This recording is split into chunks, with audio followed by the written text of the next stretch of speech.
MDMA-യുമായി അൽസാബിദ് പിടിയിലായത് 6 മാസങ്ങൾക്ക് മുൻപ്. അന്ന് കൂട്ടുപ്രതിയായിരുന്നത് എക്സൈസ് ഉദ്യോഗസ്ഥൻ തന്നെ. ഈ കേസിൽ ജാമ്യത്തിലിറങ്ങിയ അൽസാബിദ് മയക്കുമരുന്ന് ബിസിനസ് തുടർന്നു. അഞ്ചൽ പനച്ചിവിള സ്വദേശിയാണ് 28-കാരൻ അൽസാബിദ്. കൊല്ലം റൂറൽ ഡാൻസ് ഓഫ് ടീമാണ് ഇയാളെ പിടികൂടിയത്. ഇത്തവണ കൈവശമുണ്ടായിരുന്നത് 22 LSD സ്റ്റാമ്പും കഞ്ചാവും. ഏറെക്കാലമായി ഇയാൾ എക്സൈസിന്റെയും പോലീസിന്റെയും നിരീക്ഷണത്തിലായിരുന്നു. രഹസ്യവിവരം കിട്ടിയ പ്രകാരം ചൊവ്വാഴ്ച ഉച്ചയോടെ ഡാൻസ് ഓഫ് ടീം അഞ്ചലിലെ പ്രതിയുടെ വീട്ടിലെത്തി. അൽസാബിദിനെ ദേഹപരിശോധന നടത്തി.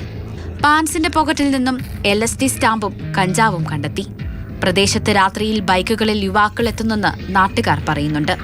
ഇനിയും പരിശോധനകൾ നടത്തിയാൽ മയക്കുമരുന്ന് കണ്ടെത്താനാകുമെന്നും പഞ്ചായത്ത് മെമ്പർ അടക്കം പറയുന്നു. അൽസാബിദിനെ കോടതിയിൽ ഹാജരാക്കി റിമാൻഡ് ചെയ്തു.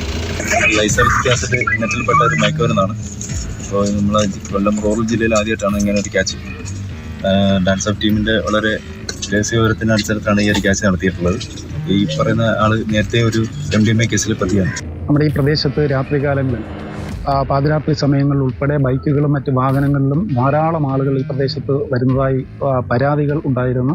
നമ്മുടെ നാട്ടിലെ ജനങ്ങളെ, യുവാക്കൾ ഉൾപ്പെടെ എല്ലാ വിഭാഗത്തിലുള്ള ജനങ്ങളെയും കുടുംബം തകർക്കുന്ന ഒരു തരത്തിലേക്കുള്ള മയക്കുമരുന്നാണ് ഇവിടെ ബിസിനസ്സായി ഉള്ളതെന്നാണ് അറിയാൻ കഴിയുന്നത്.